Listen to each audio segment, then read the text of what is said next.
এদেশের হিন্দু সম্প্রদায় মনে করেছিল যে তাদের উপর বিশাল একটা হামলা, লুটপাট, অগ্নিসংযোগের ঘটনা ঘটবে।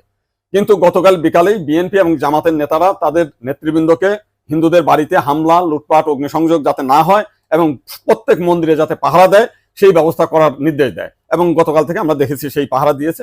সাধারণভাবে হিন্দুদের উপরে বড় কোনো মন্দিরে কোনো হামলার ঘটনা ঘটে নাই।